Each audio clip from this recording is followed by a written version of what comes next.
The At Your End Step podcast is brought to you by ComicTown. Check them out at www.comictown.net and search for ComicTown Gaming Center on Facebook.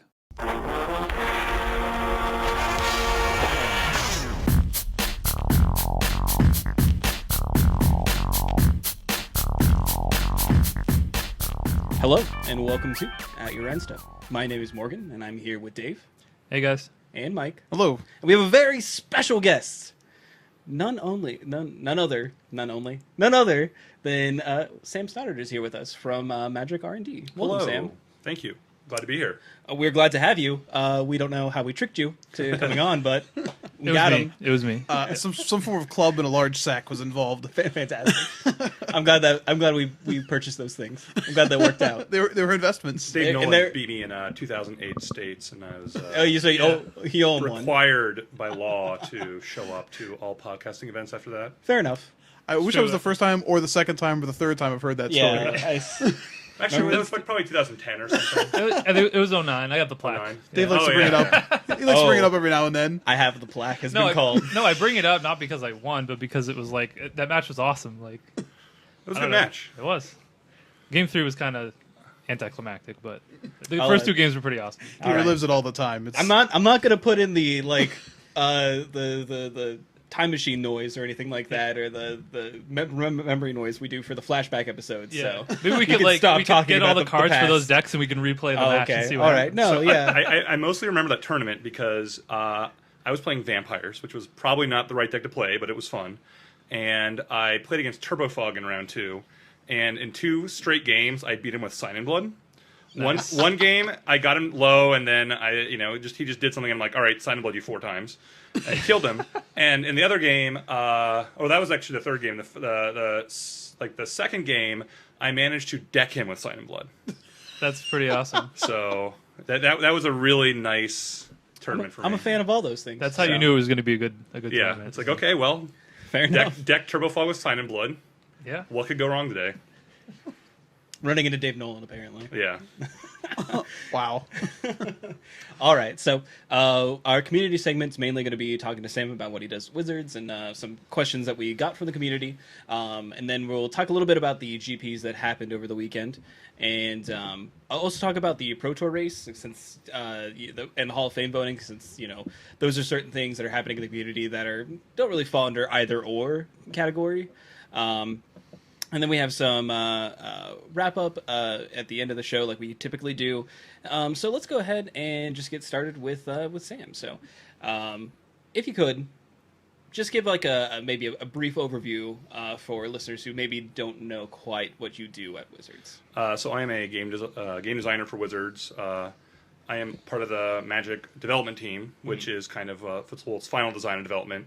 So what we do is we take sets that design has created, and we kind of go through and revise them. The metaphor that I like is design kind of writes a book, and development kind of makes the movie version.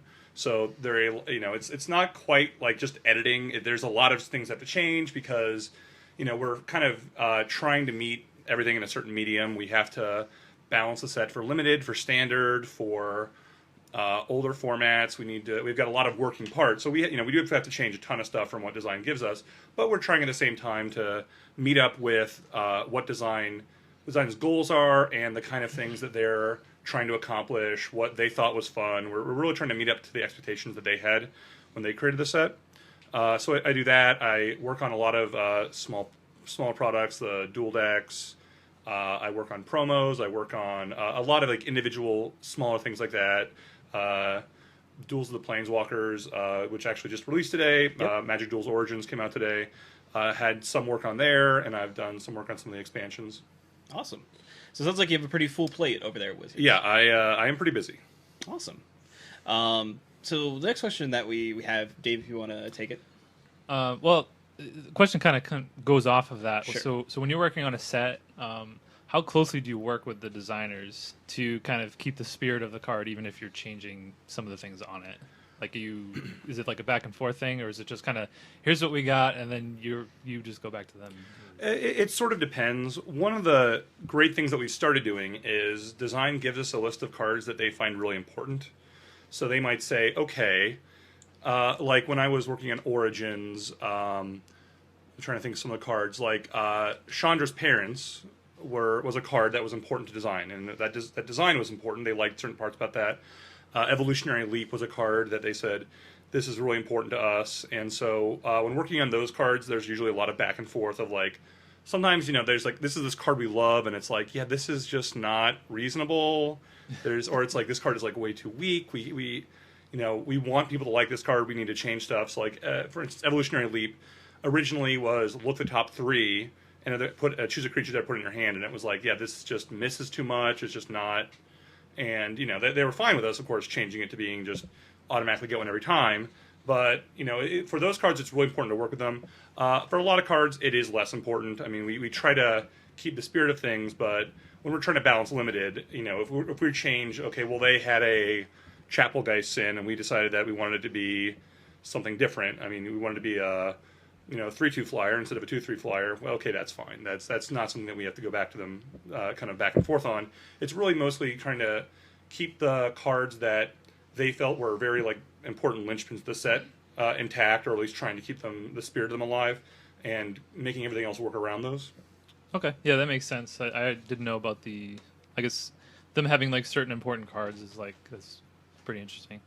So my question tagged onto that then is, because I've read a lot of articles back and forth and like sort of anecdotal stories about this. So where does rules templating come in? Like are there members for rules on both teams? Like, because they say like they send it away. Like, does design say, okay, we don't know how this works in the rules, you guys figure it out, or is that another step in between? Well, so it kind of depends. Mostly that happens with mechanics, and sometimes rules is part of editing, basically. And those will come back, and a lot of times designers will talk with editing and say, we have this thing we want to do.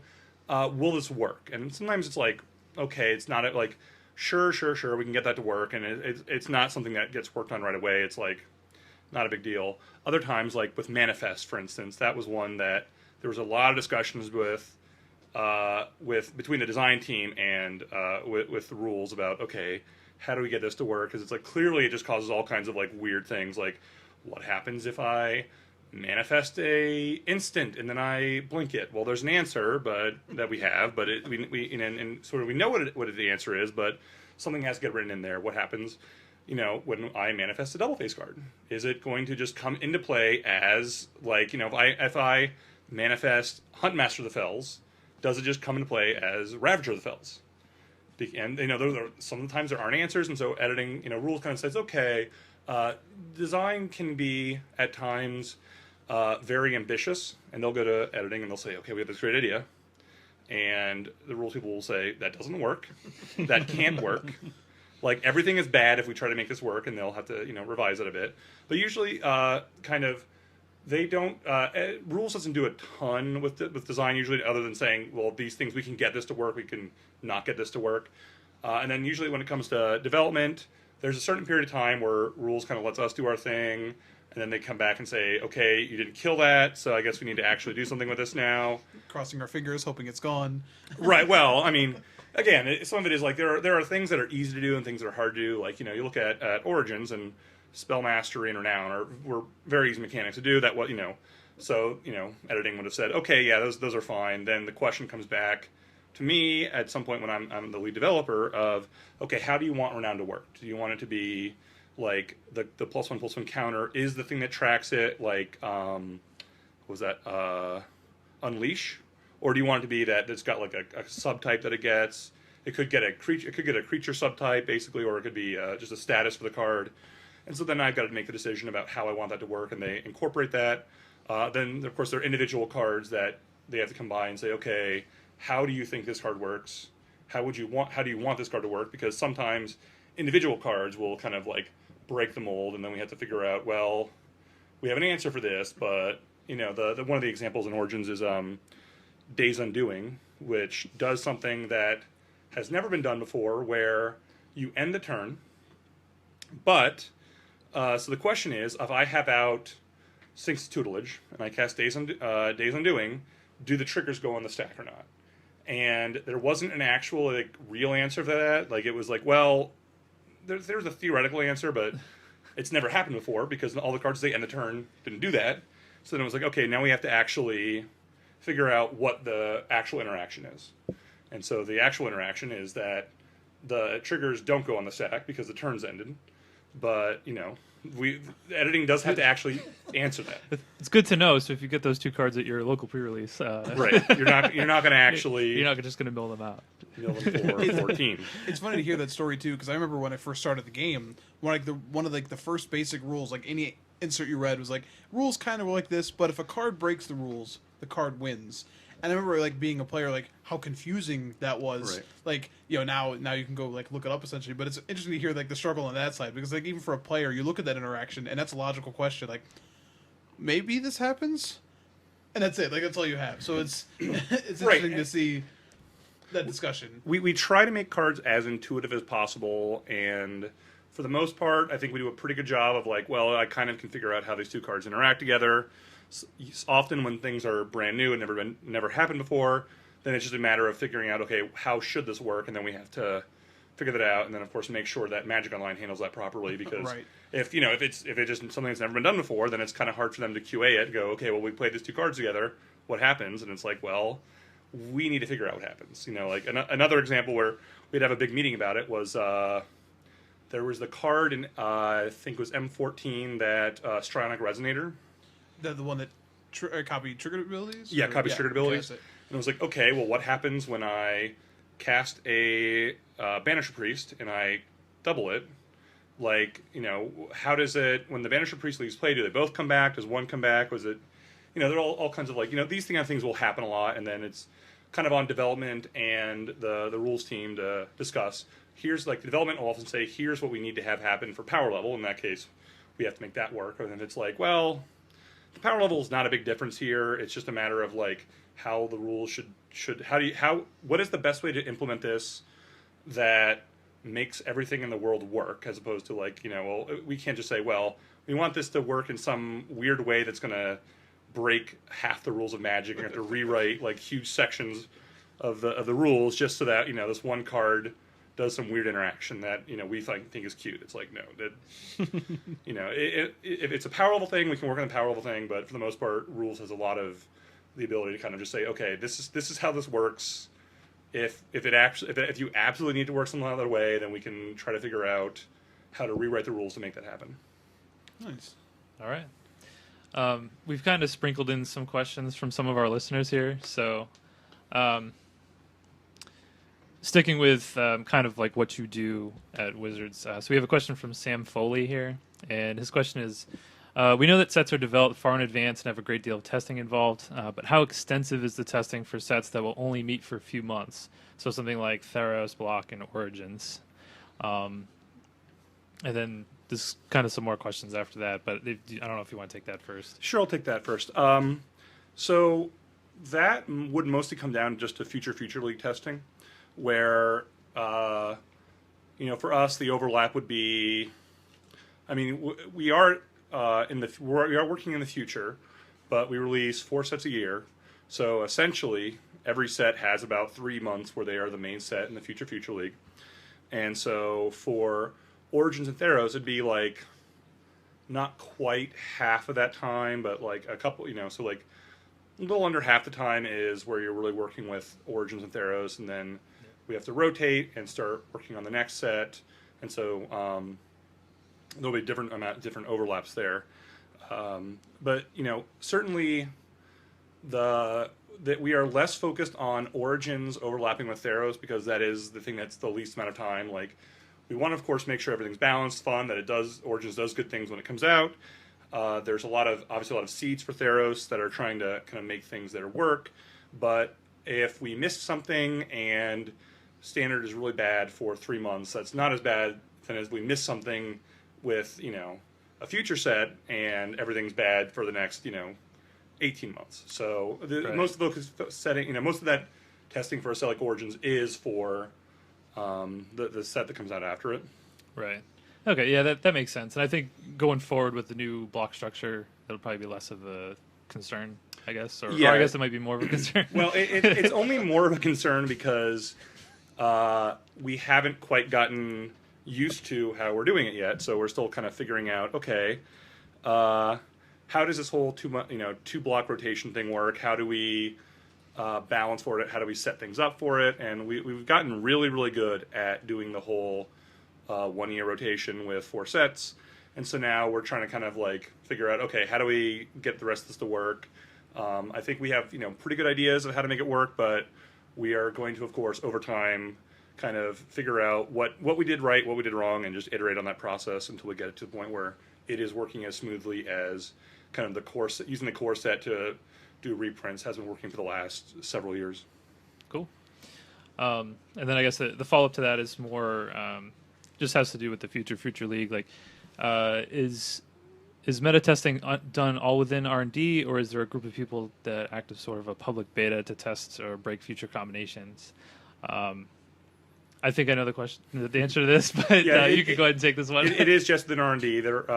We have had in the past some people from other areas of the company who've come in and done some Future League testing. We kind of have enough people now that we don't really need to do a ton of that. But yeah, it is pretty much just within R&D and really almost solely within development. The design does do some things now, and we're trying to get design more involved in Future League testing, because that way they have a kind of a better idea of how to design cards that would be fun in standard. So it's more like they get to go, I was playing, if they're playing a current standard deck, like they're playing Mardu Dragons, and they're just like, boy, I like what this deck is doing. I could make a card that would feel like it'd be pretty fun in a deck like that. Taking them a little more out of their comfort zone and getting them more kind of attuned to what standard and competitive play looks like, so they have a little more experience in designing cards that would be fun in those environments. That makes sense. So then you have like standard as a whole, so even though you have multiple blocks, it makes it feel a little bit more cohesive in that way. Right, and what we want in the end is design to make as many cards as possible, because they're the ones who are a little more imaginative. They often are the ones who are going to kind of do more esoteric designs that are a little weirder, and having that kind of like, that kind of flavor running around is really important for the game, I believe. It's development is very good at making cards that will be impactful for constructed, because that's what we're good at. But we don't want to have every set just be full of nothing but siege rhinos. We want to have a lot of. But we want to have, like, Siege Rhino is a great card. I think it does a lot of good work in standard. Certainly, you look at, I don't think the Abzan decks would exist without Siege Rhino. I think it did a lot of work in kind of pushing that thing that we're trying to do of getting Wedge decks to work, in the same way that Mantis Rider did for a while for Jeskai. I would have been surprised if you told me, a year and a half ago that Savage Knuckleblade wasn't going to do it for Teamer, but these cards were there to be like, okay, well, we need these really strong Wedge cards that are going to kind of push these decks so that people are actually playing Wedge decks and not just 2-color decks. And so that's something that the development is able to say, okay, here's how we make that. Here's what we want to get to. Here's how we create cards that are strong enough to make that actually work, and then we kind of push the environment around. But we also, at the same time, would prefer as much as possible if those cards are, cards that are a little more like, oh, there's this really cool design that we can kind of get to the right power level, rather than just like, okay, we kind of in a vat grew a constructed card and are using it for what, we're using it for good purposes, but it is still kind of like a little bit made in a vat. Okay. So I guess I wanted to, you started touching on current standard too, so I think it's kind of interesting. So how accurate has like the Future League been recently? Like you mentioned Siege Rhino, like did you guys know like, hey, there's gonna be a really solid Abzan deck? Like we knew there'd be a really solid Abzan deck. I mean, we tend to be pretty accurate on cards and a little less accurate on decks, and we knew that there was like, if you look at what we were testing for, like we were most accurate when the environment is the smallest, and we get less accurate over time because we kind of when we're working on cons, we have more information about what we kind of got right or wrong in Theros, and there's just fewer total sets, and then as we add sets, there are more and more cards that we miss. So looking at current standard, we were not playing a lot of Collected Company, which meant that there was a lot less death. We were playing our own internal testing. There were fewer Death in the Raptors. There were fewer Den Protectors. So our environment was different, but at the same time, we had good Abzan decks. We had things like Jeskai combo. We had a lot of you would recognize a lot of the decks that are being played. We just had different builds of them, so we weren't, we don't know. Like, okay, well, we definitely had, blue-red dragons. We had Mardu dragons. We had green-red dragons. The finalists look different than the finalists, and in the end, our metagame, of course, looks way different than the real-life metagame. But what we try to do is make sure that we have enough interesting cards in the format that we can say, okay, well, we built like 15 interesting decks or something that we're not sure which one's the best, so that's good. We're not just like sitting around going, well, we all know that, if we were all sitting around going, well, we know Mardu Dragon's the best deck, like, it's not a big deal. It's like, well, we shouldn't release a deck knowing it's the best deck, because if we're wrong and it's like better than we think, then it's going to be a real problem. And you have like, Cobblade. Yeah, then we have Cobblade. And we don't, so we play a lot. We kind of like, make nerf things, bump things, get to a point where like we're not really sure what the best deck is. There are a lot of, weird cards running around that may be a lot better than we think, but like we have all the answers we need in the format. We have all the we have enough stuff that if you don't want to play Abzan, there are plenty of decks you can play. We want to make sure that there is a really healthy and diverse environment, and then once we kind of get done to that, we go, okay, well, we don't know what's the best, so we can kind of move on and we get to the next environment. Right. Yeah, I do want to say, like, I will say probably over the last year, Standard has been completely awesome. Like, it's one of the best Standard formats I can ever remember. And, like, I think a reason for that is because, like you said, there's kind of answers for everything. So there's never one deck that's just dominating. So it's constantly shifting. And even with the Abzan decks, I mean, we see this all the time. We see Abzan aggro one week is, winning tournaments, and then it's Abzan control, and then, different levels of Abzan decks are kind of breaking out. So, yeah, I mean, I like the diversity. I don't know. I'm glad to see a new set come in. Abzan's had its day. Yeah, but it's all right. It's okay. I don't blame you personally. So for the Origins pre-release, I do have a spell slinging deck that is Abzan, but it's Abzan Starfield. So hopefully that's really different exciting. enough. That's really exciting. That should be sweet. So you kind of covered the next question I was going to do about just cards that like maybe underperform or overperform. So we won't do that. But you did mention Ascendancy combo. I just want to ask, how scared were you to release Jeskai Ascendancy? So is that a card that you were like? We weren't. I mean, Jeskai Ascendancy was a card that changed very late in development. Well, we do this thing called a slideshow where we kind of just there's this, big room, and we get all the people in Magic R&D in a room, and we got to go through the whole set card by card, and everyone has a chance to look at it. Final names, final art, final flavor text, and everyone has opinions, and they say, so you'll see a lot of card names change mostly. Sometimes there's like really weird text in a card. Rules or editing will try to kind of like make it either make more sense or try to clean it up or something. And Jeskai Ascendancy said that all of your creatures gain prowess, and someone from Magic Online went, this is really miserable in digital. Because it turns out, because you go, oh yeah, it's because it's really easy to resolve in paper. You're like, okay, all my guys get +1/+1. But that is not what happens on digital. It's just like, okay, I've got 4 guys in play, I cast an instant, Yeah. and 4 triggers go on the stack. And, heaven forbid it's raise the alarm, because then the next one you cast, it's like, okay, 6 triggers go on the stack. And it's like, okay, so we can change that to saying, instead of saying all you guys get prowess, it's like, okay, all your creatures get +1/+1. But that doesn't quite feel rare enough. And we kind of like added on the untap thing. And so that was like a very late change. And all of a sudden later on, I'm like, oh boy, this is doing more than we thought it was going to do. And then Cons was released, and everyone's like, this card seems crazy. And we're like, we haven't been playing a ton of that card. Maybe we should really start looking at that more. And so we were like, okay, let's make sure we have answers for this. And luckily we had some things before that could, interact with it, so it wasn't the end of the world, but it was like, let's make sure we have enough answers for these cards. We have to nerf a few things later that are coming out later on, just to make sure that we don't like do anything crazy with Jeskai combo. Yeah, that was a card that when we did our review show for Cons, we kind of like stopped on that card. We're like, I don't know what this card does exactly, but it's going to do something crazy. I don't know what this combo is with yet. But I played tokens for a long time, pretty much up until Jorgo's Command came in and sort of ran its parade. But I just felt like when you were going off, like that card, I love that card. It's like a throwback kind of card where it's like, I can't even lose.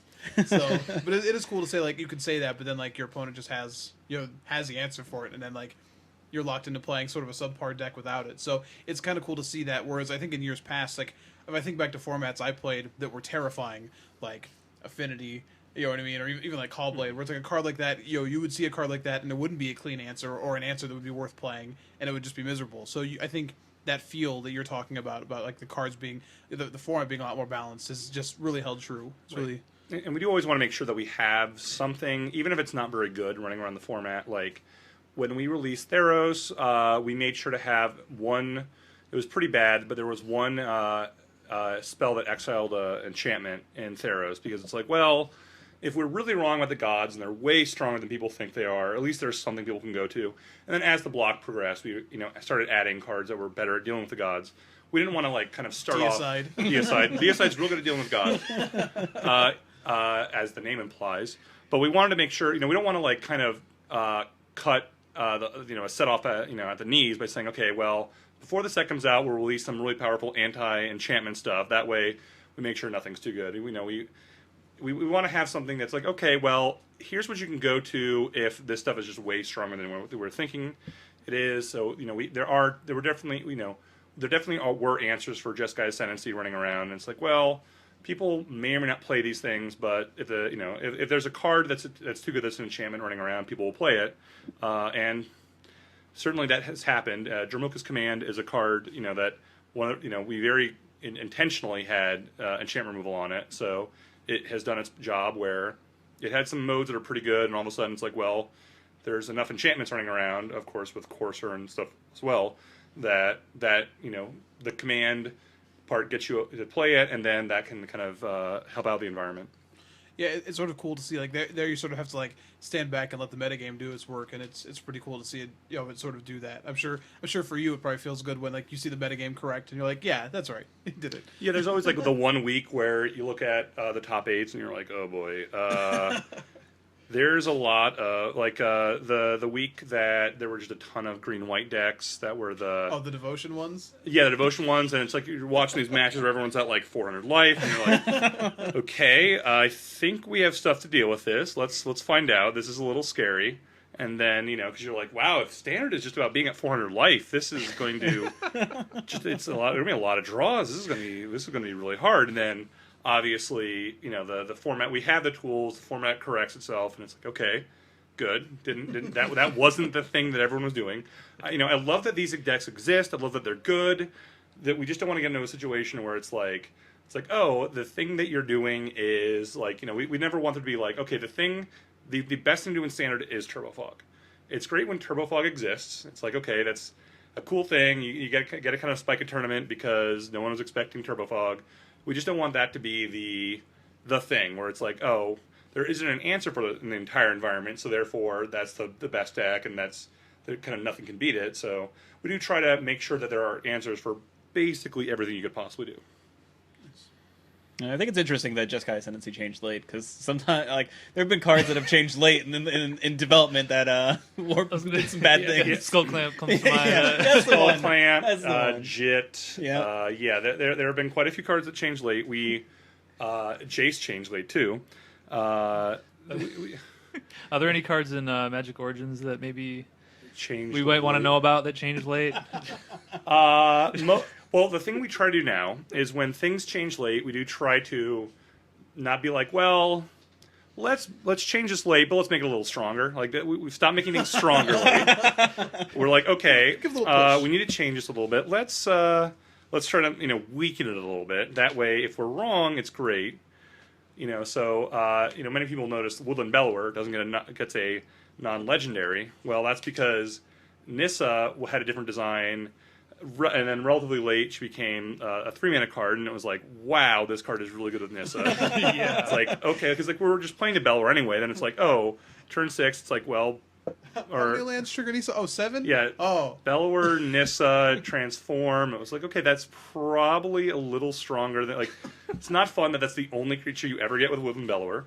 So that was one that changed late. But again, we weren't just like, well, we'll say non-legendary, but 4. We're not going to make a humongous change like that, and then just like, well, hopefully nothing breaks. We are doing, I think, a better job now of saying, okay, we're changing something late.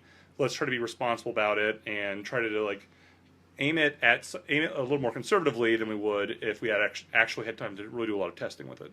Gotcha. Awesome. So next question we have is from our buddy Brian Keller. He's been on the show a couple times, and he asks, as a cube designer, I'm curious as to how development balance is limited for sets like Modern Masters.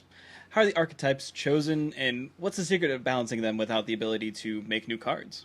So for both the Modern Masters sets, and really it was also the same thing for Vintage Masters on Magic Online. One of the things that we try to look at is, okay, what are some of the most fun limited archetypes of all time? How can we incorporate these? Especially in the Modern Masters, where we had a much smaller card pool, what we looked at is said, okay, what are the kind of mechanics that we want to put in the set? One of the rules that we have for those two sets was you had to have at least 3 cards of a mechanic to put a card in the set. So it's like we couldn't just put Noble Hierarch in. We have to actually have at least 3 cards with Exalted.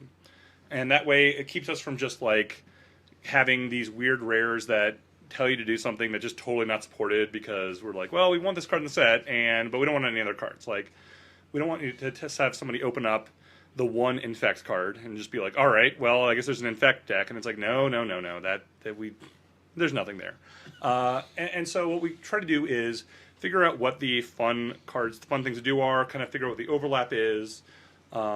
Usually there are a few ones that are really obvious, and it's like, okay, for the most recent one, we added in, what was it? Mirrodin and what was the two sets? And Zendikar.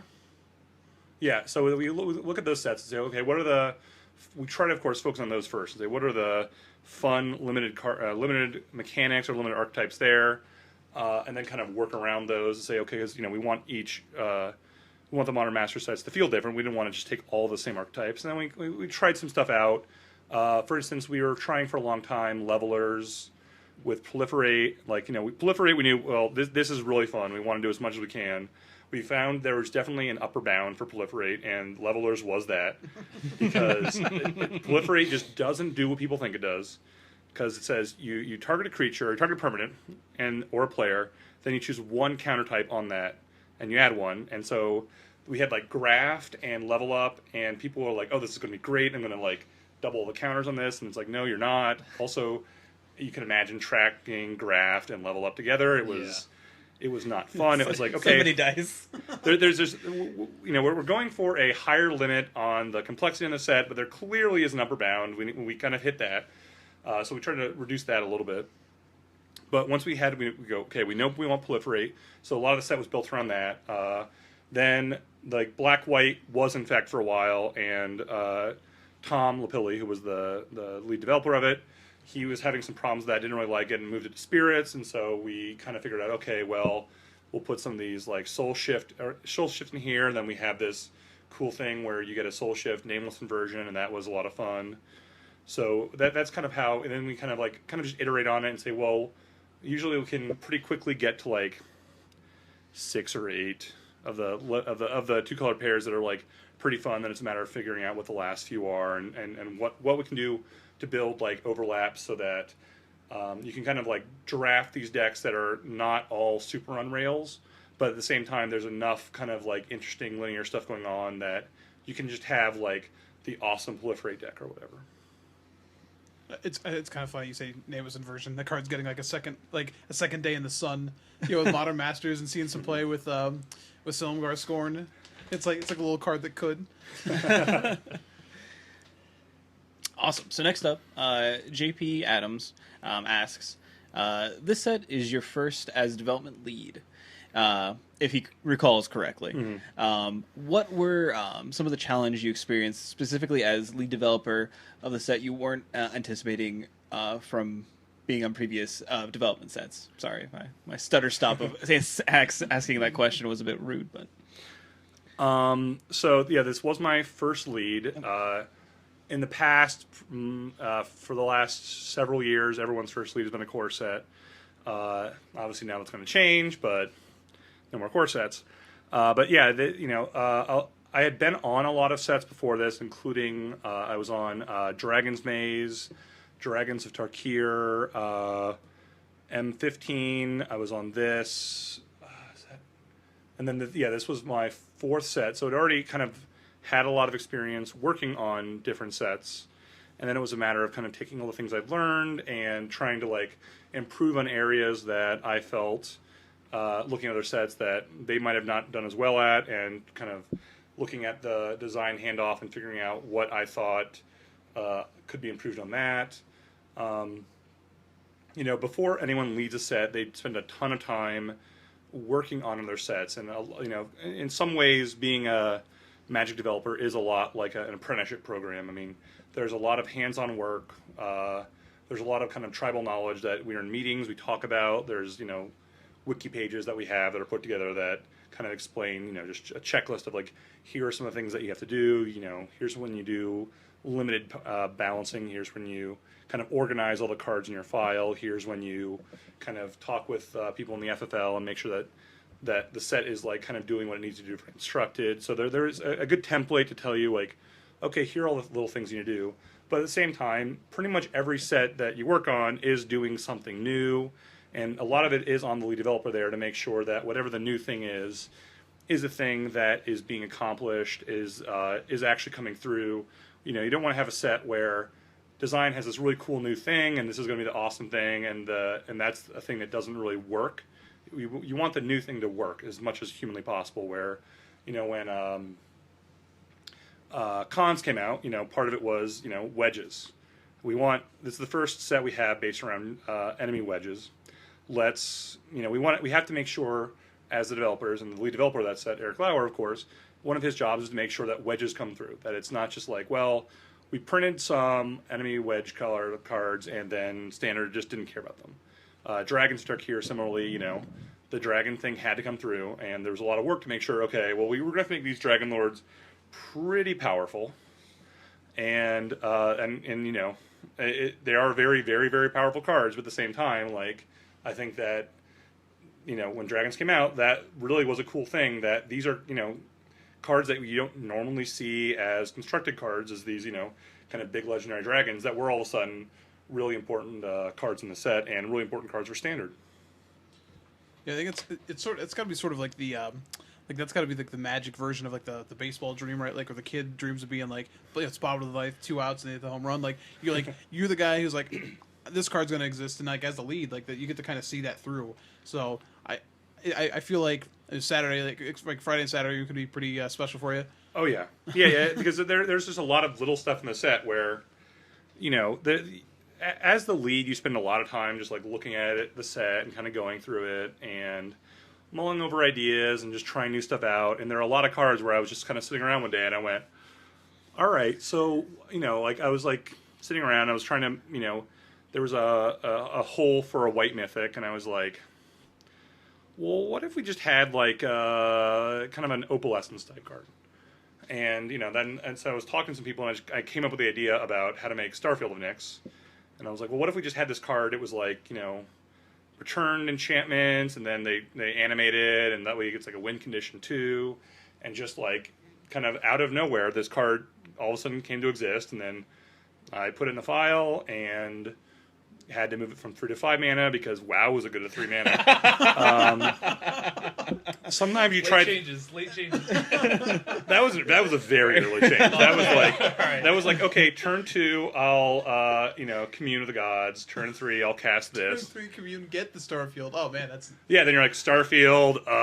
Start returning stuff. It's like okay, I want to play in that format. 3 mana. That's a little aggressive. Let's figure out what the right cost is. I mean, often you try things out a little more aggressively costed than they're going to end up, because you don't want to be like, oh yeah, I made this card, no one tried it, and who knows how good it is.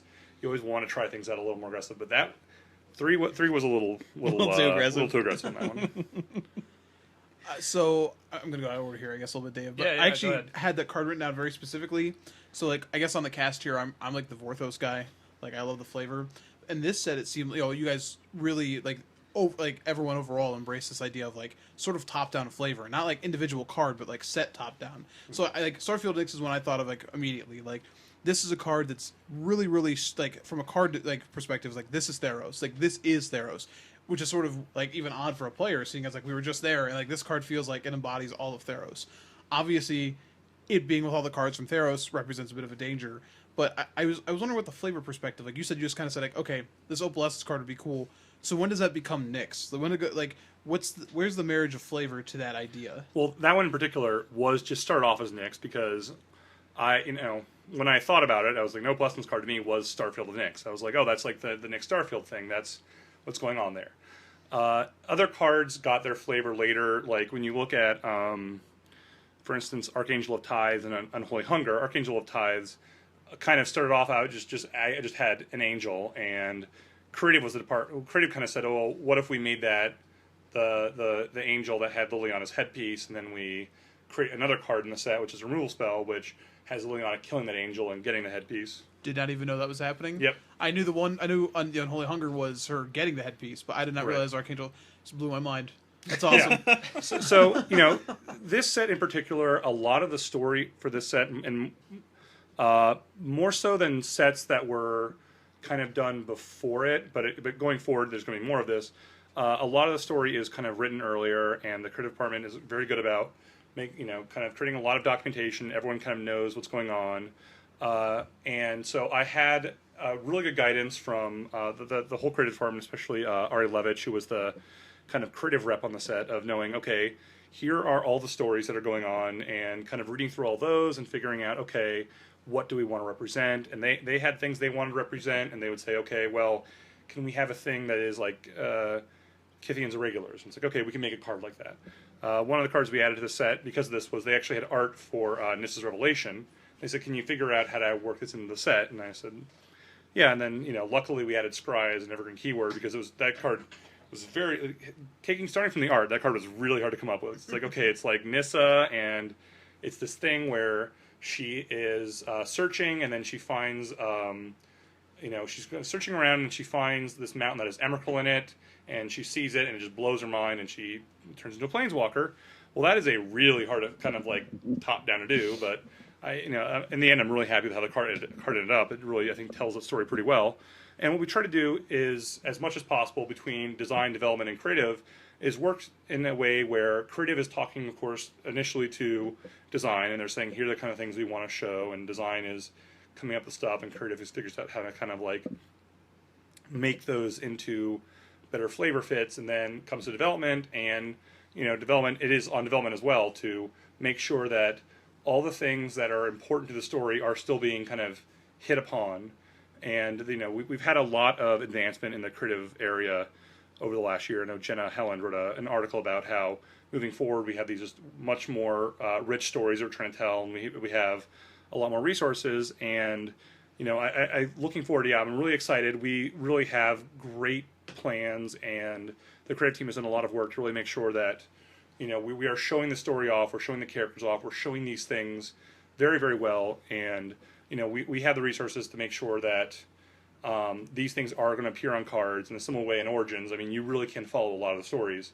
Origins is kind of like super packed. There are 5 stories in one set, so it's not going to be quite as densely packed as this in the future, but you are going to still have the same thing where you get if you read the stories, you'll find a lot of the parallels with cards that is really happening kind of like before the sets are being developed, or before a lot of times what would happen is the cards would get developed, and all of a sudden, like, creative would have some idea, but things would change, and all of a sudden, things are getting melded kind of after the set's done as opposed to before the set's done. And that's that's the story, like, it's what I've read in articles I'm used to. So it was kind of cool to see some of these cards built this way. I mean, just from a player perspective, it's cool to see like Innistrad was awesome, and that being top down, and this in sort of a different way. And this sort of seems like it's a bridge. I know, like Dave, knowing a lot of the older cards like me, like seeing like the Weatherlight cards is always cool for me. But like I know that story was had so much going on. Whereas I think this is sort of that perfect marriage. Like you could read Nissa's story today, and then like now you say like Nissa's Revelation. Like we saw that card a couple days ago, but now if you read the story today, it makes perfect sense. Mm-hmm. But it's not quite the time requirement than like reading the Brothers' War and this and this and this and this to get there. But like I still remember like the first time I saw like Krobak's the Cursed. Like I saw that card, I was just like, what happened to him? And like oh no, and like now, so it's kind of cool to have that like sort of like that you see that again here, where it's like, oh, okay, these people, this is kind of cool. So Right, and it's really awesome that we have Uncharted Realms on our website, where it's, the creative team does a great job of really having a single place where they're telling a story, and they have a lot of very talented members for a lot of great stuff, and we don't have to say, okay, well, how do you find out the magic story? Well, you go to our website and read Uncharted Realms before, instead of like being like, well, you go read some of these books, like go read the go to half price books. Yeah, go to the well, yeah, or even like a lot of times the books would come out well after the card set, so it's like you kind of look at this card set and you like, well, what's the story? And it's like, I don't know, like the book's going to come out pretty soon, then you can read the book and figure out what's going on. Like Mirrodin, there's all these cool things happening, but like then you have to like kind of go back and then read the book to figure out what actually happened. I did read those books. It's cool stuff. Right, but you're not going to get a lot of that. No, not at all. Like you're not going to get a lot from the card set, and we're trying to get to a point where certainly when you go through a card set, you'll be like, you kind of have an idea of what's going on, a much better idea than you used to have. Things are going to kind of like work out well. We've spent a lot more time on legends now to make them like actually feel like the characters, as opposed to like before, where sometimes the legends were like, well, it's just this thing that like it's a powerful card that is called a character name and has nothing to do whatsoever with the character. We do want to make sure that legends embody who the character is, as opposed to just like some wall of text. And I think it's cool to see some of the names come back. Like I think I was complaining about this the Mana League reprint, and like I think it was like the 9th edition one or something like that, where like it had a quote from Volrath on it, but they removed Volrath's name, and and I was like, man, like Volrath's cool, but I get it. But like now, like in this core set, I think there's flavor text that mentions Thalia, and like I think there's one that mentions Vacaeus too. I think I saw. Maybe I'm wrong with it. I thought it was one that mentioned Vacaeus. But like it was like some of these legends from Innistrad that were recent. Do you know what I mean? And I think that's kind of cool. Like I don't think that requires that much knowledge of like the thing, and for the person who gets it, it's like, I know that guy. That's cool.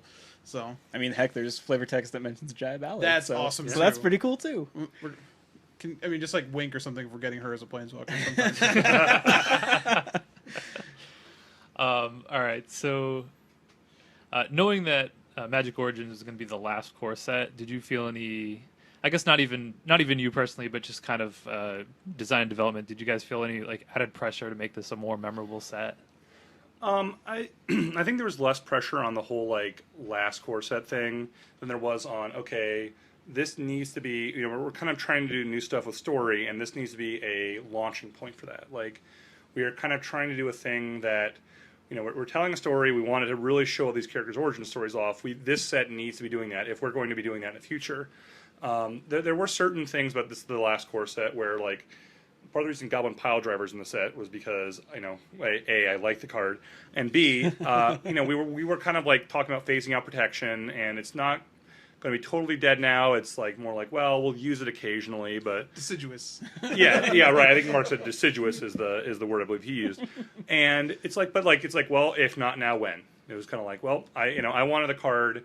Partially because I think that it'd be really cool if there was a Goblin deck in Modern, and it's like, well, there are other cards that might be needed to make the Goblin deck work. Pile Driver could be enough. I'm not actually sure. Like, certainly having a Ringleader would help out. Having a War Chief would help out. I don't know if it needs those or not, but those are certain things that would make it stronger. I can give you a want list if you want to. I know you can give me a want list.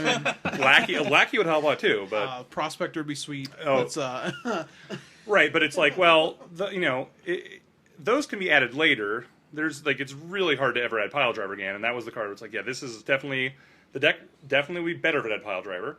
So it's like, well, what's there is enough goblins in Standard. It wasn't like just sitting out by itself. There are a lot of goblins in M15, of course. Like we are in a weird spot where like Theros didn't have goblins, but certainly there were a lot of goblins in Khan's block. We have Dragon Fodder, we have Hoarding Outburst, so the tools are all there to make it work in Standard, which is good. We don't want to release really cool reprints and then have it be like really bad in Standard. I think we, looking back at Nantuko Husk, I think that was a mistake that we made, where it was like, well, it was good in Standard. It was good in Standard at one time because of Mono Black being a deck and having coffers. Mm-hmm.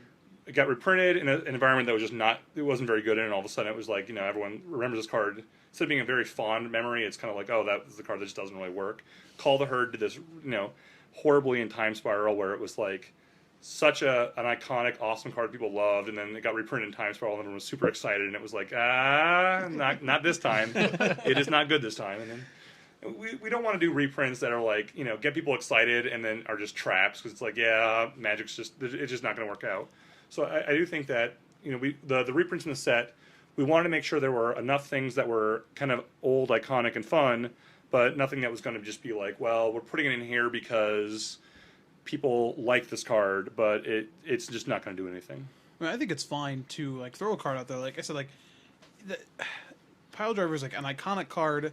I went back and made up my Twitter picture because like I love that art, and like, but I think it's okay to print a card like that like isn't like it's going to be good in Standard. There's support for it, but it isn't like immediately going to like break anything, and it might be and it could be good in Modern. I think that's better than just like a straight powerful reprint like all the time, where it's just like, you know what. Here's a good card. It's a good card. It was good in the past. Make it good now. And I kind of like that from that perspective, where it's like, like you said, like if you personally can see this card in here, but then maybe another set, someone else can throw this card in there. Then eventually, like even if it's not good right now, it's like, hey, isn't Pile Driver legal? Like, oh yeah, it is. And then like all of a sudden, like it's doing awesome things. Right. Well, and the Mono Red Goblin deck is like actually a kind of a tier 2 Modern deck anyway. Right. So like it could be that Pile Driver's enough, and if not, like. It's possible that over time, as more goblins get added, that deck gets there. But I wanted to make sure that there was that kind of seed, because there are other cards that if we wanted to just force that deck into it being a thing, it could be there. In a similar way that there's a lot of Elf Tribal in the set. That's one of the 10 color pairs, because part of Nissa's story is going to Lorwyn, and Lorwyn, what she's doing is about elves, and so there certainly were cards that I was like, these will probably be Modern Elf cards. I was not expecting the Modern Elf deck to kind of like become as popular as it was between when I made the cards and now, and it was just like, I was like, these maybe elves will be a thing, and I was like, oh my god, a theme here. We didn't test collect the company as much as we should. Didn't see elves coming. I'm terrified now. Well, right, and Collected Company is more like, well, we were playing more 4-drops, and so Collected Company was like, it's pretty good, but. It's not like crazy or anything, and you just add. All of a sudden, you're like, Deathness Raptor and Den Protector and okay. It's funny that you mentioned Collected Company, because like that was one of the cards when we reviewed that set. We were like, we almost skipped over it, like we weren't even going to talk about it. And then Mike's like, hey, let's just go back and talk about this card real quick, because I don't know, this looks like it could be good. It's like, right, like I don't know. So we test things a lot. We have obviously the number of people that we have testing Future Standard is way lower than the real world, and we are going to miss stuff, and I think that's great. I think that it's great that if we knew how good every card was, what every deck was going to be, like it just would be very boring. Like the people that we have working there, a lot of them are really good at Magic, a lot of them are really great deck builders, but if like those people by themselves could just solve Standard within the amount of time that we have to work on it, like put it in the real world and it'd be solved in like a week.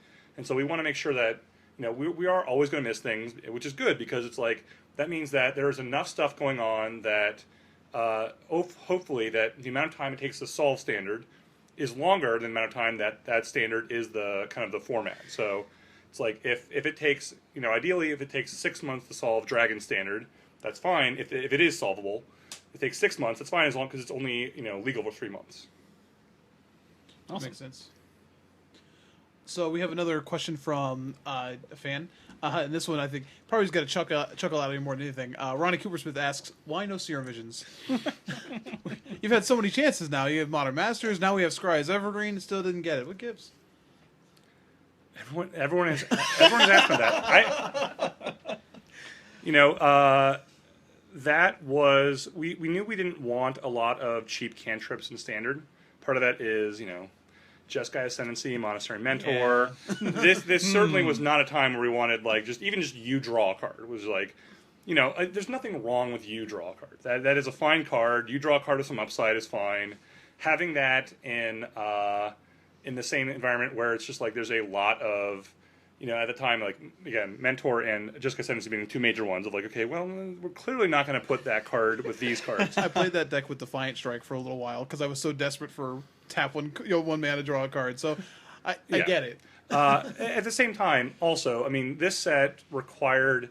It wasn't as much that every card had to be from the 10 planes, but any card that was not from 10 planes had to be like believable. So there's a lot of stuff running around that's like, well, what plane is, just some random card from? And it's like, I don't know. It's just I don't know what card this plane's from, but it's like it's clearly not one of the planes that is not in there. And Mirrodin is where Serum is, so it's like, well, we're not on Mirrodin. It'd be pretty weird to do a Serum Visions that wasn't on Mirrodin. So like Modern Masters was. I would like to point out that I did make an F&M promo after it wasn't in Modern Masters. I was like, well, let's try this thing out where we We make appreciate that. You had to slow roll people for a couple weeks there. Yeah, well, and of course, like I have no idea what the order of these things being announced is. Right. So it's just like, oh man, they're gonna. Yeah. Well, they're gonna find out in a little while. Tell them soon. Yeah, it worked out that way. Yeah. People are at the gates with pitchforks. And... All right. All right. So, in your article last week, you talked a little bit about balancing the new mechanics of the set, Renowned and Spell Mastery. Can you give us more insight on how these started out and how they evolved? The mechanics actually started out pretty similar, almost I think identical to what they actually ended up being. The big question for them, especially for Renown, that was kind of the harder one, because the big question there is like, well, how much of the game is about getting one single creature renowned? It can't be the whole game. That would be horrible. If it was just like, well, I've got this one drop, and if I hit my opponent, the game's over. Like, well, that's not really good interactive gameplay. At the same time, it's like, if it doesn't matter at all, like if I made let's say a 4-mana 2/2 that just says Renowned 1. Okay, well, if we hit your opponent, that's great. Now you've got a Kenya Minotaur. That's not exactly exciting or anything. Or we could make it a 3/2, so it becomes goes from being kind of like something to like the Ice Peak Yeti or whatever that guy's called. But it's like, okay, well, nobody is like running out be like, I can't wait to like build my own Ice Peak Yeti. That's not a thing that people are excited by. It's right next to Build-A-Bear. Right. So you got to find the right balancing point where it's like, okay, this has to matter. It's got to, but it can't be like, well, if I do it, the game's over. Renown was a lot of back and forth where it was like, well, at certain points, bounce was too good in the set because you kind of had to kind of work really hard to get your guys Renowned. Then your opponent was like, okay, bounce it, and you're like, ugh. And some of the way we fixed that was by making more cards that had triggers when they became Renowned. That way, if your opponent, like if you play a Renowned creature and you get a trigger off of it and they bounce it, and then you get it Renowned again, so that's fine. And making the limited environment work so that kind of Renown was not the only thing going on. It wasn't just like something where it's like, okay, I play a 2/2 with Renown, you play a creature, and if I kill your creature, then the whole game's over. Like, we had to make sure that there was some balance there. Spell Mastery was a little different in that it's got a different delta where it is very easy and constructed and much harder and limited, and so we had to kind of figure out the right balancing point where you didn't feel bad about casting your Spell Mastery cards if you didn't have Spell Mastery. And for the most part, most of the spells, like Fiery Impulse, I would much rather get 3 damage than 2 damage, but at the same time, like, if I need to kill something with 2 toughness, then I don't feel bad about, if you cast a Topin Freeblade on turn 2 and I've got a Fiery Impulse, I can just impulse it without feeling like, oh. Where, like, if we add it, if instead of saying upgrading from 2 to 3, it was like upgrade to your opponent's creature and 2 to your opponent, then, especially on a common like that, it's like, well, you don't want to get people to the point where they're like, well, I don't want to cast this on my opponent's, like, early creatures. I'm not going to get a good enough bonus out of it. Of course, some of the higher rarity Spell Mastery cards, they do scale higher up, but, the majority of them are things where if you cast them early on, you're not really paying a ton for the Spell Mastery ability on the card. And if you cast them, later in the game, we would get the Spell Mastery ability. That's great. There's a little bit of building around your deck with it, so you do have to actually think about it, especially with like the blue-black deck, for instance, which in Origins is kind of a graveyard deck. You do want to think about, well, do I want to do some self-mill to try to make sure that I've got Spell Mastery early? Other decks, you might end up playing a few cards you wouldn't normally play to try to get your Spell Mastery bonuses. And I think that, having a little bit of deck construction changes from a mechanic is really good, and it makes the limited environment feel different. And, you can draft 2 different decks, draft the environment twice, draft the same color pair. One has spell mastery a lot, one doesn't, and the two decks will feel very different. I want to say kudos too. Both of those mechanics are also like we talked about this when we first announced them. Like really awesome from a flavor perspective. Like I love the idea of renown, like of being like famous people. Like it's cool, but spell mastery specifically when you're talking about the 5 planeswalkers, which I think we're going to talk about next. You know, this idea of like they're learning and they're getting their spark. So like there's actually this idea of like one of the mechanics being like you learning to become a better mage. Oh, and so are the planeswalkers. So it was just sort of a really interesting marriage. Yeah, design did a great job on this. Again, this story's been told before, but about halfway through the set's development cycle, or design cycle, I should say, was when it was decided, okay, this is going to be the final core set, and it moved from being kind of this idea of like, well, we'll do, this year will be villains, and the next year will be heroes, and it was like, okay, well, this is the last one, so heroes it is. And so, you know, they had a huge amount of work on like all these villainous mechanics and stuff, and it was like, okay, well, we got to change gears and start doing heroic mechanics. And, you know, I think they really hit it out of the park, and these feel like core setty mechanics. They're very simple, but there's a lot of gameplay in them, and I think it was great that, you know, these don't feel like, you know, mechanics that feel like very complicated. They really feel very simple. They're being very evocative, and you know, I was super happy when I read these. Just be like, okay, this is what the set is doing. You know, it was great to work with, and we really got to make a lot of cool cards out of them. Well, speaking of cool cards, Yeah. So a little bit of a change of gears here. I kind of have just a small list of cards here that I kind of cherry picked out of the spoiler, Right. just to kind of get your take on, I don't know, just how it was developing the cards, or if there were any major changes. So to start off with, I think everybody would want to hear about the 5 planeswalkers, or like how those came to be, or I would imagine they were a nightmare to try to Yeah, balance. So, Sean Main, who was the lead designer, came to me at one point, and he's like, okay, so we have this idea. Double-sided planeswalkers, they surface creatures, and they turn into planeswalkers. And I'm like, oh my god. This, like, and I'm, you know, I'm kind of ask around, I'm like, this is there, you know, I went to talk to Aaron Forsyth, I'm like, you're okay with this, right? He's like, yeah. I'm like, you know, this is like, oh, we got to add a sheet to double-face cards. That's super fine. He's like, yeah, that's fine. I'm like, oh boy. Yeah, go for it. Because, you know, one of the things about core sets is, historically, core sets get 5 planeswalkers, and, you know, that's kind of a great place for figuring out, you know, what the coolest cards in the set are. You know, and we get to, you know, do a lot of cool designs on those, and they're very, you know, they're pretty reliable of just like, you know, these are strong cards that are going to do something in standard that we can, you know, make really cool designs on, and, you know, kind of like being like, okay, well, so what I've got to do, instead of having that like easy 5 like planeswalkers, we have these just totally new thing that's going to be really hard, and I'm just like, wow. Then Sean showed me the designs, and I was like, okay, you know, these are really cool. There's a lot of flavorful stuff going on. Obviously, they've changed a lot since I saw them, but it was like, oh, I see how these would be really good. And so I, you know, then I was on board. But yeah, they were just, you know, a total nightmare, because the number of knobs on these cards compared to where a normal card is. I mean, planeswalkers are already the hardest cards to make. It just everything is on there. It's like, okay, well, mana cost plus ability. Do you have 2 pluses? Do you have a plus and a minus? Is it minus an X? Where's the loyalty? Where's the starting loyalty? And, you know, we just do a ton of work of just like, okay, well, this card is, let's say it's like, okay, it's 4 mana, +1, -1, -6, and starts off with 4. And we're like, that's just way too strong. And we're like, okay, well, so now it starts at 5, and it's a +1, -2.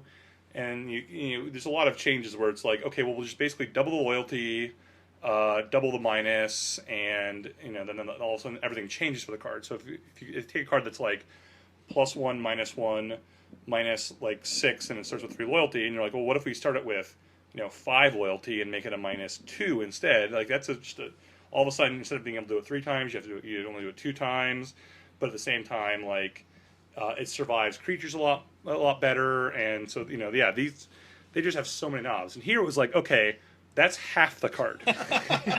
The other half of the card is a creature that, so then all of a sudden it's like, okay, well, we have mana cost, and we have power and toughness, and we have the transform trigger. You know, they took a long, long time. The thing we finally settled on that was really good was kind of taking cards that were kind of like, some of them were just kind of well-known cards that, like, well, what if this is kind of started off like a Borderland Ranger? she'll only gets forests because Borderland Ranger is already a card people would play by itself in standard. There's no reason to add a Planeswalker just on top of Borderland Ranger. So okay, well then we can kind of start from that point, which is really helpful in trying to and kind of getting to the point where okay, we want these cards to individually be a little weak if they're never going to flip. I don't think most of them you would ever play if they wouldn't ever flip, but at the same time, finding how to add a Planeswalker and what the transform trigger is so that when you put the two things together, it is fully a card that you do want to play and does interesting things in standard. All right. Okay, so how about Days Undoing? Now you already mentioned the rule stuff with this, but like the design come to you saying hey, we want to reprint Time Twister, or what? that was actually a Tim Ayton special. Tim Ayton is one of the editors, and he's a longtime Pro Tour player. A very good friend of mine, and he just was kind of he's a big fan of the past. The '90s were great. And he would just came to me and said, I was struggling trying to figure out a blue mythic because blue mythics are really hard. Blue rares as a whole are just really hard because it turns out that some blue things don't scale very well, or they scale well. They scale too well. You can't be like red damage. It's well, we can add a damage. It hits creatures. Just keep adding damage. You can just keep doing more and more damage. Shivan Meteor, just 13 to a creature. Sure. The green, you can kind of go, well, give it an extra toughness or something. Get an extra +1/+1 or something. Where all of a sudden, blue is well, what if this counters unless they pay 2? And it's that's way too weak. What about 3? That's way too strong. And it's oh, my God. So, what if it draws 2 cards? Well, that's a little weak. 3, that's too strong. It's wow, why can't... Blue cards, why are you so hard to balance? And he came to me with the idea of, this Time Twister that ended the turn, and I was super intrigued, and... So we tried it out for a long time, and at some point it was this is just busted in Modern, right? And I'm yeah, is that a bad thing? And I was yeah, fine. So we added if it's your turn, end the turn. And I was okay, you're right. This is not cool because it was it's okay, quicken. Your opponent's goes cast something. You're all right, quicken, Days Undoing. Oh, it's my turn? All right, I kill you. All right. Right. Or just during their upkeep, you're hold on, upkeep, skip your turn, and I have 7 cards. It's okay, so we probably, that card probably needs if it's your turn, fine. That was the only real big change that happened on the card. I mean, it certainly is I would call it a somewhat risky card, but at the same time, I think it's really cool, and I think it does a great job of kind of evoking some of the early days of Magic in a way that we haven't really done before. It's definitely getting better press than Time Reversal ever did. So that's true. Well, I think it's a lot better than Time Reversal. So we'll see, though. Next up, we have Morgan's favorite card in the set, Demonic Pact. The card's fine. It just doesn't resonate with me as much as it does with everyone else in the Magic community. We don't like this card. Is Morgan's I don't get it. Yeah. Get out. Just get out, Morgan. It's very flavorful. I understand that, but I guess I just don't care as much as other people. You just don't have the desire to you just. There's nothing more fun than playing Demonic Pact without a way of just bouncing in your hand. Just gonna let it ride. You're all right. Well, I got to see 4 more cards, 5 more cards. I'm gonna get there. Maybe I can just kill my opponent before it kills me. That came out of the what was that I was gonna say the Great Designer Search, but it wasn't that. It was You Make the Card. Yeah. And it was this is I think Design was the one that first was we put the card in the set, and I started working with it. We had to change the abilities around a bit because the original version was destroy a creature, which was super awkward because it was destroy target creature, and if there wasn't a creature in play, you couldn't choose the mode. You couldn't choose the mode. Oh God! And so we just kind of worked around to be find what the right abilities were, where it's something that you can just slam on turn 4, and I think the card you lose just enough to make it exciting. Sometimes you cast the card and you're all right, I'm gonna upkeep. You're discard 2, and then they're just okay, I'm gonna Thought Siege you, and you're uh-oh. All right, I guess you get my disperse. Okay, well, draw 2. Hopefully this works. There's a lot of fun on the card. I'm a huge fan of it. Certainly, the card Displacement Wave was already in the set before that. At the same time that one was, but seeing these two cards interact together was a lot of fun, and just being able to, play the pack and then bounce it and then cast it again is super, super fun. I can't wait to see what happens when somebody has 2 in play at the same time. It's gonna be wild. All right, next card, Fleshbag Marauder. What's up with that? First of all, I like to note that it is a zombie warrior. Could have easily been reprinted in Dragons. Well, so maybe I'm wrong here, but I thought the reason for that is that the one in Dragons is like the Culligan's one, so it can't be a zombie because there's no zombies in Culligan's Brood. Like that's Yeah, it's an orc. that sounds. it's about right. it's an orc warrior. So That's why. fine. Could have easily gone in Slumgar's clan, but whatever. It is odd though to see it. It's yeah, Abzan. That It's our card actually remote came card. out of wanting, Abzan. needing a little more stuff to make Cruel Revival work, and we just kind of needed a zombie with an ETB trigger. And at that point, it was like got to be a reprint, and that was the one that kind of like fit the best and played really well with a lot of different decks in the environment. It plays well with a black-red sacrifice deck. When you're playing the blue-black deck, of course, you have Cruel Revival and you have bounce spells and you have all kinds of things to work with that. At the same time, like if you have a Thopter-based deck, you can sack a Thopter as opposed to sacking kind of a more substantial creature. So as a whole, the card kind of fit in really well, but it is a little weird having 2 kind of like functionally old cards and sets next to each other. Just something I want to ask about. So you do this one, Dave. All right, how about Goblin Glory Chaser? Is this One of my your favorites? cards. Yeah? One of my favorite cards. Yeah, this is kind of like one of these swingier renown cards. Like, luckily in limited, it's not like hit my opponent and the game's over. But it is, I was just a huge fan of it. It started off very clean at just R11 renown, and it was like, well, that's just not really quite good enough. And we did try the version that had haste, and turns out that was just Goblin Guide. I was gonna ask about that. It's like, yeah, that's just Goblin Guide. That is, that's we don't actually need another Goblin Guide in Standard right It's now. been raging Goblin Guide. I've been okay with it.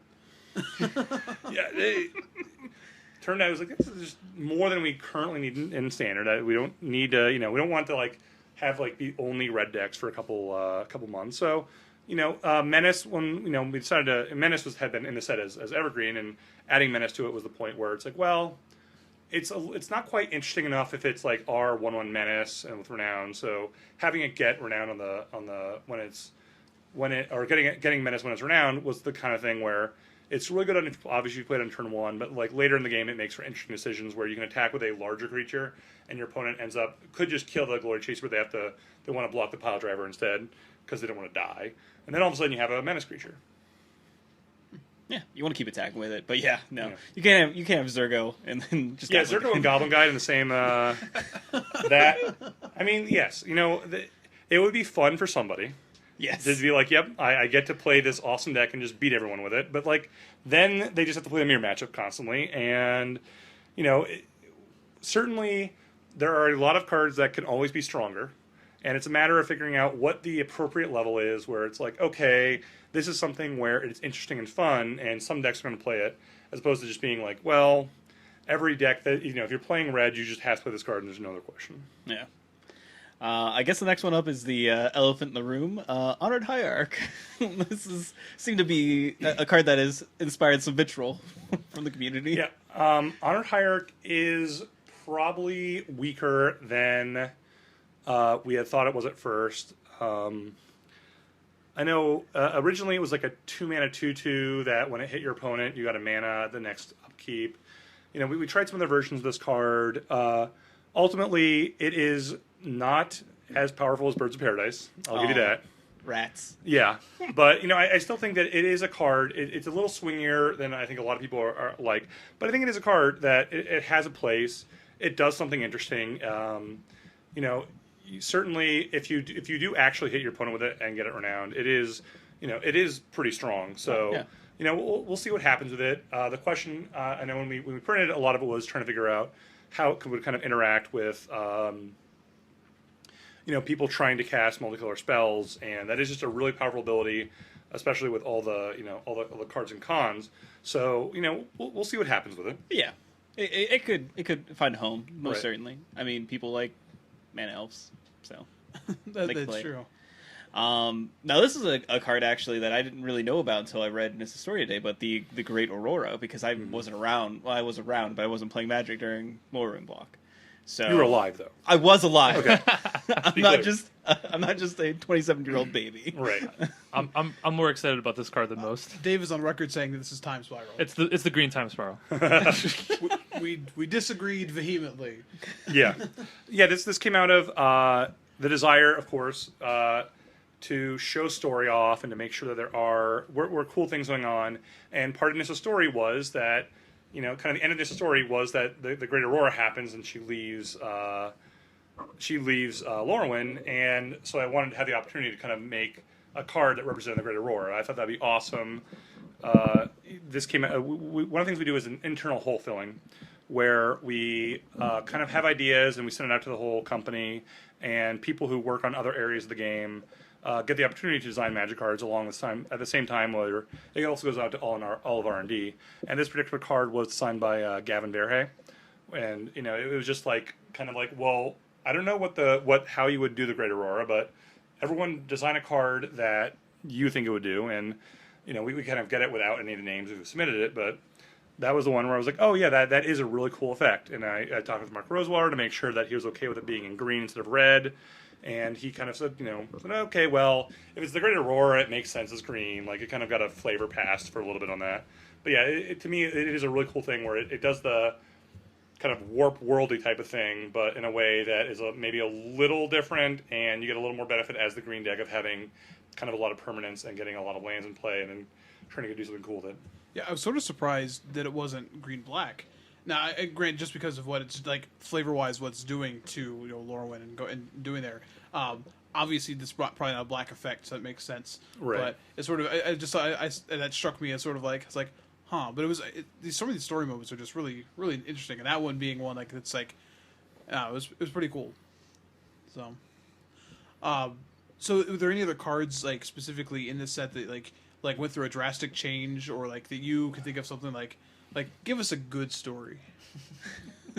And you're just putting him on the spot. Yeah, put him on the spot. I mean, yeah, a lot of cards obviously went through huge dramatic changes. Let's see, the goggles are one that initially they were like a more expensive artifact, and it was like 1 mana, exile the top card of your library.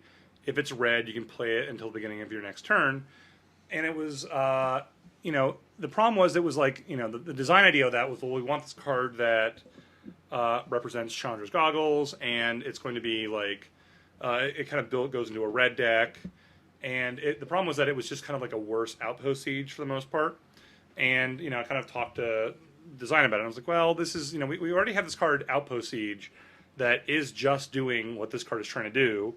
And I led a little mini team, and that's when we had the idea of the current version that's like tap, add R, and then you copy a spell. And so that's how we came up with that one. At the same time, creative was like, yeah, Chandra's Goggles don't do anything. They're not magical. They do nothing. They're just goggles. They're not magical. Like Disney talking goggles, like. And so I was like, well, what if they were Jaya's goggles? Like, what if? Because I'd been reading all the story stuff, and I knew that she had gone to the Rigothan monastery that was sung by Jaya, and I was like, what if it was Jaya's goggles? And that they were okay with. So that was super exciting for me to be like, okay, we kind of got to tie a lot of things together. I love Jaya. I'm really happy that we got to get her a little mention in the set. She has the best flavor text of all time. Oh yeah, she's great. Oh yeah. So that's a card that and that's just one of the many cards in the set that over time just changed dramatically, and it kind of the idea, the starting idea from design to where we ended up, it is very different, but at the same time, it's kind of like all ties together, and there's a reasonable through line. That's awesome. I'm glad to see you championing for Jaya. Not enough glasses in Magic. I mean, we had like Urza's glasses and like Urza's sunglasses, and that was like it. We need right. more. The set actually started off with every one of the planeswalkers like had an item. That would make sense. And it was like creative like Chandra's Goggles and everything. Jace's cloak is just a cloak. Like it's not. It's nothing magical. Jace's cloak. No one else can just wear Jace's cloak and get something. It's just a piece of cloth. I don't know. What to Just tell a you. piece of cloth. It's very fashionable. If you find that magic, that's great. Right, but it's not magical. It shouldn't. It's like, okay. His hat, however, Always a rabbit. Thank you. Bravo. All right. Well, let's move into the rest of our show. It turns out we have some other things to talk about. So let's move into the GPs that happened over the weekend. So we had GP Lille, which I believe is how you say that, if I'm not to be so rude. It's French. It's hard. All right. They have silent things. It's crazy. Everyone knows you can't pronounce it. Yeah, we're Yes. just like making you pronounce I things. bet everyone heard there is a European and a Canadian GP, and they're like, "Oh man, Morgan can't say any of the names. I'm so excited." It was Legacy, and it had a total of 1,548 players. It was won by none other than Claudio Bonanni.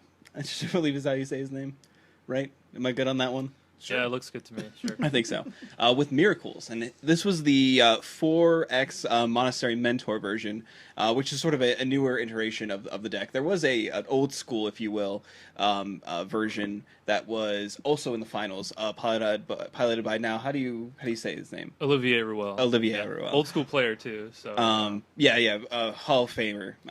It says in the notes, so I'm Yeah. going to believe that whoever put these. No, yeah, And- Hall of Famer, obviously. yes, he hasn't played as much recently. I don't know if he's just taking time off or what, but this was in his hometown, so Yeah, I makes wish I could sense. just take time off by getting to the finals of GP. Yeah, no joke. yeah. He has like something like 26 GP top 8s or something. Oh, no So big deal. yeah, sure. Well, good on him. One of the main things that came out of this, though, was a huge discussion about Sensei's Divining Top, like sort of like making coverage unbearable. So there was some talks about that being, could be banned. Can you ban a card because of how it affects coverage? And actually, I want to ask you, Sam, as far as like development, like I know you guys have to keep a million things in mind, but like, have you ever like looked at a card and been like, yeah, I don't know if they like this is gonna make a game go way too long. Like I don't know if you've thought of coverage specifically, but I mean, do you think about like you said like the white green devotion decks, like you were afraid like those decks just drawing a lot. So like, do you see a card like, because I don't feel like a card like Top would make it through design today. Yeah, I think today, just between the design and development, we would say, yeah, this top card, it's really fiddly.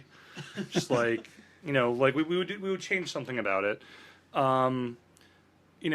We certainly are at a point where we do think a lot about coverage now. We think a lot about coverage. We think a lot about, how long cards take to operate. We try to have, rather than being too many cards that are like, well, this is going to take like 5 minutes to resolve. Certainly in the past, there have been cards that once they actually get cast, it's like, oh my god, that just takes forever. And we try to, as much as possible, be like, well, what can we do to kind of pare this down and make the whole thing a little easier? So yeah, we definitely currently are attempting to prevent too much of that from going on, at least in standard. We had a troll question from a fan asking about when he's going to see his Charizard reprint, and I'm assuming that's Oh my God. there's your answer right there. Yeah, no, apparently we're not. it's a hard no. Sorry. Mark Rosewater has now said that sub games are silver bordered. So Fair enough. That's a good place for them to be. yeah. That's sad, but it makes sense. You will also not be seeing Into the Dungeon in a black bordered set anytime soon. Rats. Well, I already own that card in silver bordered, so I'm fine. I don't know. I think that it's a lot of people, kind of just stirring up discussion, beating the hornet's nest, as it were. It's sort of interesting that there's a lot less legacy coverage. Like Yeah. with Star City moving back and forth on what it's doing, and obviously there not being that many Wizards events with Legacy, I think when people are not used to watching it consistently, like, okay, I'm watching a game of Magic, and then, not to mention the fact that there were mirrors all over the place in this tournament, like, oh, look, they both have tops in play. I'm going to watch anything else. Yeah, I'll be honest. Yeah, I tuned in a couple times to see what was going on, and then I would see Miracles, and like, I don't really want to sit here for an hour. I'm just gonna go outside. Yeah, I guess. I'm maybe. going to see the sun. No, doesn't feel right, but all right. Anyway, yeah, I don't know. It just seems like a weird thing for them to do, just because it feels like it's spurred on because of coverage sake and not necessarily because of It's definitely actual an interesting format. discussion, though, because, like, does that need to be discussed? Yeah, is that a reason going forward? It's just something interesting to see, and it could Yeah. just be people complaining. The Magic community likes to do that a lot too. So. It is. Yeah, Yeah. that's what it is. All right. But sometimes they accidentally complain about the right thing, so it works out. Yeah, it's fine. Like maybe they're right this time. Who knows? All right, let's move on to the second GP. Was GP Montreal. It was limited and it had 1,220 players. Mike Sigrist, Siggy, takes it down. Yeah, You know him. yeah, he's my boy. You Except for when he didn't respond to my I was like, so before the regional PTQ, I was like, hey Mike, I haven't played this format that much. You have any tips for me? For this limited format? Never got back to me. Oh, that's weird. He was withholding information so that he could win the GP next week. Scumbag, Obviously, Scumbag Mike Seacrest doesn't give out tips, wins GP. No, but seriously, congratulations. And it's funny because we have this joke now. He defeated 2014 Canadian World Magic Cup team member David Goldfarb in the finals. And this win locks Sigris for platinum and puts him only 1 pro point away from world qualification, which is pretty awesome. Reed Duke also shows up in the top 8. I believe he had a win and in against Kenji Newmont. Poor guy. It was so sad. I watch him constantly, and I just want him to get a top 8 and like get his name out there. But he's never played in the Pro Tour, so that would have been his cue. It's either his second or third time too, where he's like lost at X2. Yeah. Like it's really bad. So rough. Yeah, he had a really nice day one at 8-1 finish. So yeah, it was pretty brutal. But Reed Duke makes top 8, and then Jelger Vigersma also was the other name in the top 8. He's a Hall of Famer and has shown up in recent Pro Tours as well, doing pretty well. Alexander Hayne and Pascal Maynard were tied for the GP Pro Points a world slot going into the weekend. Maynard failed to day 2, while Hayne finished 11, earning him 3 Pro Points. So it's kind of a good way to kind of transition. Speaking of Pro Points, we have something in our community, which is the Hall of Fame voting. In the class of 2015, the ballots have been released. Now, in addition to a voting committee, us, get a vote. Community does. So anyone can go vote for up to 5 players until July 20th. And then we will try to touch on this and go over it next week as well. And I think they actually just reset it this afternoon. They said there was an issue before. Yeah, you could vote multiple times. So they actually reset it. So if you voted already, do it again. You may want to vote again. It could be good. This is really interesting. It's sort of a sly move on Wizards' part, because the last few years, like this is always the time of year where a number of the pros get really active on Twitter. There's an article today from who put the article out today? I'm gonna lose his name, but like discussing the different Good job. candidates. I'm sorry. There's a lot going on. It's Bueller. Oh, how did I forget? It's Uncle Randy. Yeah. It was Uncle Randy. He put his out today. Sam Black mentioned his, and it's sort of a large part of the player base can't really get into the conversation, and now all of a sudden they have a legitimate reason to. Like, now you have a vote, now you have a reason to read all this. All of a sudden, all of this content becomes a lot more engaging. So I think it's pretty sly. It'll be interesting to see what comes of it, and I'm glad they reset it so you couldn't just Kansas City Royals it. Yeah, I was gonna say you don't want, I don't know. 8 of the 9 starters. They only ended up with 4, but at one point they had 8 of them. So yeah, I mean, this is pretty cool. I mean, I'm a little bit surprised that it got opened up to everybody, because I was saying in our show chat, like, I can't think of any other Hall of Fame that leaves it open to the public, to vote on it. But this is also pretty cool. I mean, very few other Hall of Fames also actively have the players in them. Like, it's not like every random fan is also a football player, right? You know what I mean? Like, so I think there's a bit of a difference on that. True. So, do you guys get to vote on this? Yeah, I have a vote. Oh, that's awesome. Most of the like, you have your own vote, like not like the community. You don't vote. count as one of the right. millions. Members of Magic R&D do get their own vote. That's cool. You want to discuss your candidates? You don't have to. I haven't really decided yet, Fair. I still have to spend more time figuring out how many I want to vote for and who. Well, John Finkel's very adamant that it should be 1 or none, and that other people's votes with 4 or 5 on them should be discounted. So he's pretty aggressive about it. So I think we'll talk as we get closer to the actual voting. Maybe at a different time we can discuss our votes. Yeah, but like I said, next week. Yeah, definitely. We'll try to touch on it. Though next week is a set review, so who knows what's going to happen there. I mean, I'm with Sam. I haven't decided who I'm going to vote for either. So. Oh yeah. Well, I'm sure that your drop of water in the Yes. ocean will matter. I know. I voted if that means anything. So. Congratulations. This Really, isn't like the hey. presidential election, man. No, I will stump. Okay, Efra's probably going to get it. Good for him. I'm going to stump for Willie Idol. Oh Man yeah, deserves it. 100%. Like, there's a guy on Twitter asking for like what community stuff does he do. I'm like, man, guy was nice to me at a GP one time. It was good enough for me. Good enough for me.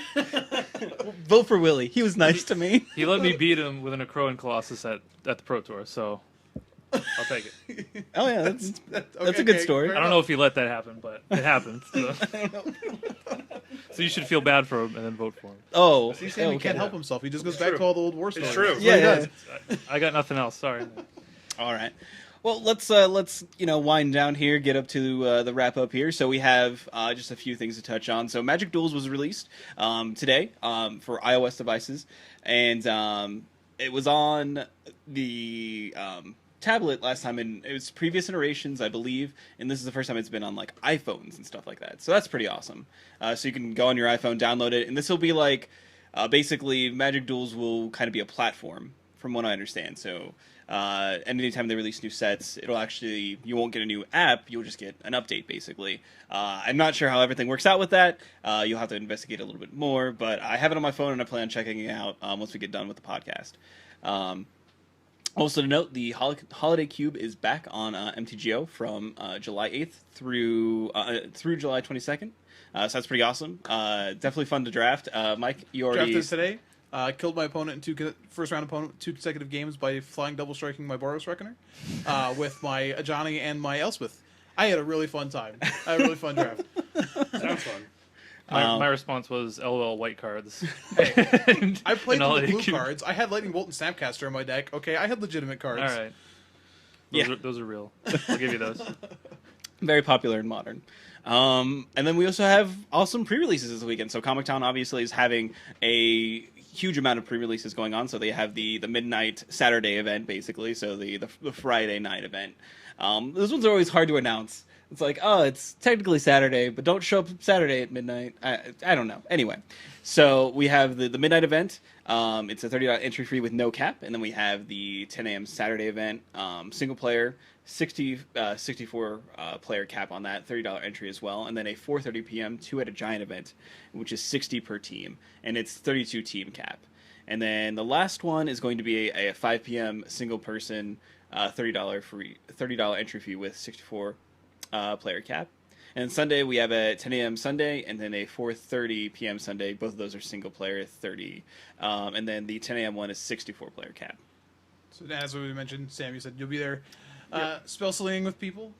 I will be there, I believe, Saturday at 12:01 a.m. Yeah, whatever. Very important that it's that 12:01 a.m. is the right time. Correct. It is not 11:59 on Saturday. That would be a totally different time. I'll be there for a little while that night, and then the next day I'll be there at the 10 a.m. one. Seeing how people open, seeing what they're building, and spell slinging. Awesome. I hope you're just like walking up to random people, just be like, "Yeah, I did that." Just like that's what I want you to do. Just like walk around and be like, that card? Yeah, I did that. You're welcome. You're welcome. And then put on sunglasses inside because that's what we do. So Yeah. That's awesome though. That'll be cool. Yeah, I'm real excited. Looking forward to it. Awesome. Is there so? You should probably tell people what you'll have on you. So I'll have a modern deck, a standard deck, and I'll have a limited deck. Awesome. So yeah, come battle. You will have something to play Sam against. So Sam with. I don't know. Anyway. Well done. All right. So, and lastly, Comic Town is also accepting, pre-selling for booster boxes as well. They're $105 through Sunday. So come get your promo Relic Seeker and get yourself a box of Origins because it looks like it's going to be a sweet set and well worth your hard-earned dollars. But that is really everything for this week. Again, Sam, thank you so much for being on the podcast. We're truly honored, not only because you are a lead developer on this most awesome set that's coming out, but also because you have some history with the podcasting scene, and it's awesome to have you really on our podcast and kind of share your memories of your podcast, which is in contention, and kind of bring your voice back. It hasn't been heard in quite some time, so we're glad to have you on and hope Thanks you for can come having back. Yeah, of course. And of course, this is everything that we have for your Incept this week. We'll catch you next time, and you have a great one. Bye.